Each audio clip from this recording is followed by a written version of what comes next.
Good morning, future builders. I want you to think about a skill you've wanted to learn: coding, public speaking, maybe even investing. Now, picture this. You apply for a job 30 times and you get rejected 30 times. You apply to Harvard 10 times and they say no 10 times. You try to start a company and it fails.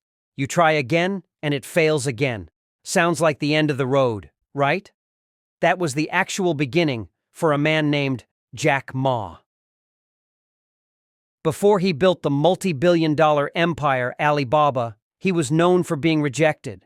Rejected by the police force, rejected by KFC. He was, by his own account, the guy who couldn't get a job. But Jack Ma taught us the most profound lesson about learning. Failure is not a verdict. It's just data. The 3-year rule. So how do we take that mindset and apply it to learning a new skill today? Jack Ma's philosophy can be distilled into 3 powerful steps. The first is the 3-year rule. When Jack Ma started Alibaba, he wasn't thinking about the IPO or global dominance. He was focused on survival.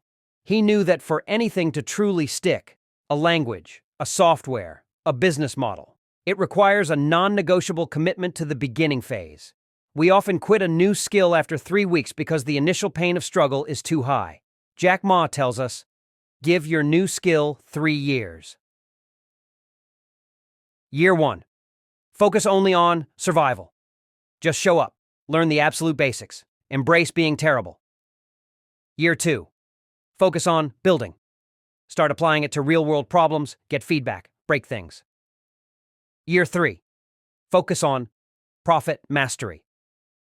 This is when your efforts start compounding, and you finally move from beginner to competent. Stop looking for the 30-day hack. Start looking for the 3-year commitment. Principle 2. Learning for the customer. The second principle is critical.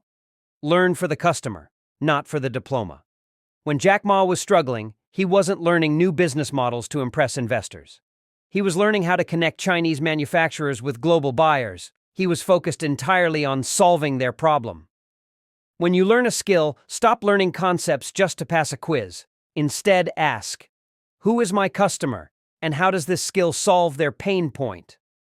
If you're learning coding, your customer might be your manager who needs an efficient spreadsheet tool.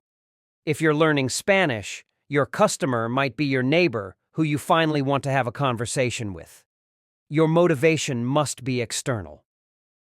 When you tie your learning to serving others, you create an urgency and a deep sense of purpose that a textbook can never give you. You become valuable not for what you know, but for what you can do. The visionary's patience. The final lesson from Jack Ma is patience, or as he calls it, the visionary's patience. Jack Ma famously said, "Today is hard, tomorrow is harder, but the day after tomorrow is beautiful." When you are deep in the struggle of learning, when the code won't compile, or the music theory makes no sense, you are in tomorrow. That tomorrow is where 99% of people quit. But Jack Ma's vision was always 10, 15, 20 years down the line. Your new skill is the ship you are building. Today, you are gathering wood. Tomorrow, you are patching holes. But the day after tomorrow, that ship will carry you across the ocean to where your competitors never dared to sail. Conclusion. So here is your challenge. Stop focusing on the single failure today. Adopt the 3-year rule. Tie your learning to solving a real problem. And maintain that visionary's patience. Don't just learn a skill. Become the alchemist who turns rejection into gold. What is the one skill you will commit to for the next 3 years, starting today? Go build your beautiful day after tomorrow. Thank you.